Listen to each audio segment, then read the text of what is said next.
Jovens, eu sou o Marcelão e esse é o Jogos e Algo Mais. Hoje vamos falar de Ticket to Ride New York, uma versão mais reduzida do clássico de Alan Moore. No jogo nós somos aí donos de uma frota de táxis e vamos tentar conectar destinos, ligar pontos turísticos e fazer pontos de vitória. Ganha o jogo que fizer mais pontos de vitória. No início do jogo, cada jogador recebe aí 2 cartas de rotas, que são destinos que você deve conectar aqui no mapa.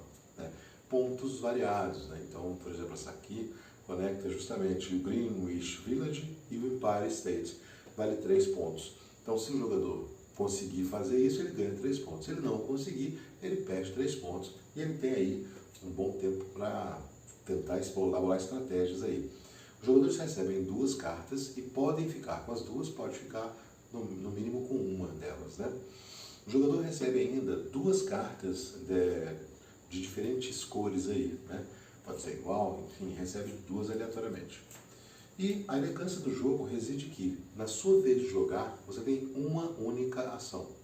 Ou você coleta cartas, ou você baixa pedaços aqui de rota, ou você reivindica uma nova rota. Os objetivos que você conquistar, você pode até mostrar para os outros, mas eles só vão ser computados no final do jogo. Então, às vezes não tem tanto sentido você mostrar para os outros quais pontos você tem ou não. Então, pegar cartas. O jogador pode pegar 2 cartas. Ele pode pegar 2 fechadas, ele pode pegar uma fechada e uma aberta. A única restrição é, se ele quiser pegar o Coringa, que aqui é um táxi amarelo, ele só vai pegar uma carta. Então, ele não poderia pegar uma carta rosa e uma carta amarela, do táxi, do Coringa, no caso. Então, pegar 2 cartas é uma ação. Então, o jogador aqui, na vez dele, ele vai pegar esse aqui, essa rosa, por exemplo, abrir uma outra carta e vai pegar uma preta. Pronto. Ele não poderia pegar o Coringa. E sempre vai renovando isso aqui, sempre vamos ter aqui um mostruário com 5 cartas. Uma outra opção é ele baixar cartas correspondentes às rotas que ele quer construir. Então, esse jogador aqui, por exemplo, poderia pegar aqui essa carta laranja e colocar um táxi aqui, ligando Times Square ao Empire State. Jogou essa carta, descarta, pronto, foi a ação dele. A terceira ação possível é o jogador coletar novas rotas. Então ele coleta 2 cartas e vê se quer ficar com as 2, se quer ficar com uma delas, ele vai ter que ficar pelo menos com uma. Se ele quiser ficar com as 2, tudo bem. Essas são as 3 ações possíveis.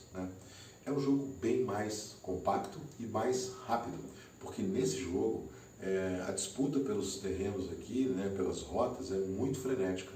E existe uma diferença, Existem vários lugares aqui no mapa que tem o número 1. Esse número 1 significa um ponto. Então, se você conectar lugares que tem um ponto aqui, você vai ganhar esses pontos de vitória ao final do jogo, independente de ser ou não a sua rota. A restrição continua, ou seja, para 2 jogadores, os caminhos que são duplicados, só pode fazer um deles.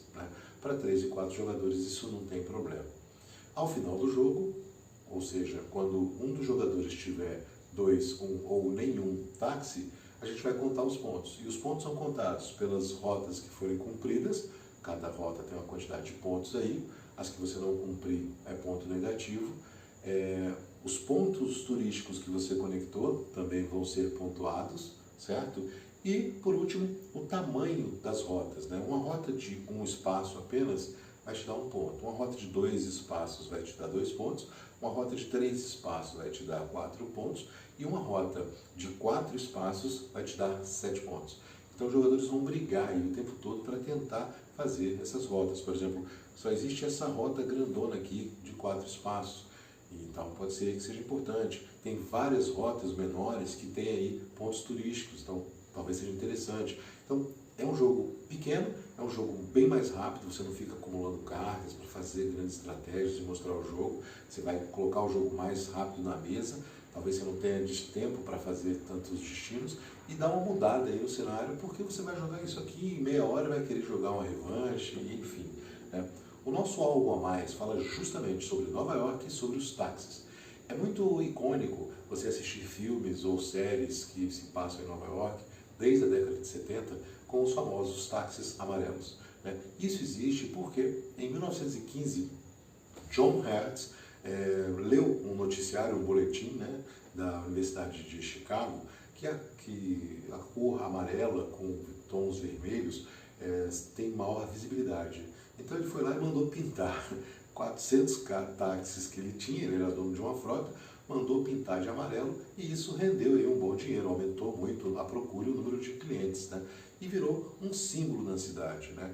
Em 1937, Nova York colocou os medalhões para reconhecer esses táxis, seriam as autorizações, né? Então a partir de 1937 você tem autorizações, e em 1967, Nova York oficializa amarelo como sendo a cor dos táxis.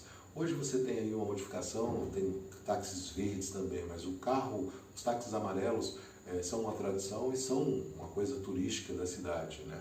E aqui no jogo está bem representado porque você tem vários pontos aí que recebem aí uma bonificação por serem pontos turísticos de Nova York, né? Nova York é uma das 10 cidades que recebe mais turistas no mundo, cerca de 50 milhões de turistas por ano.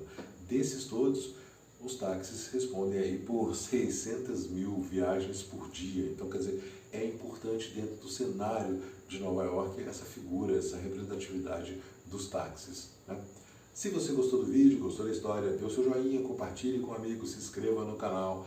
Amanhã, às 23 horas, nós vamos ter a nossa tradicional live, onde eu vou mostrar um pouco dessas gracinhas aqui, ó. Aqui ao invés de trem são táxis, né? E as cartas são bonitinhas, aqui ó, o manual é como se fosse um guia turístico de Nova York. Então algumas particularidades dessas histórias de táxis que fazem muita diferença, eu acredito, no cenário de várias cidades do mundo, né? Sugestões e comentários são sempre bem-vindos. Até a próxima.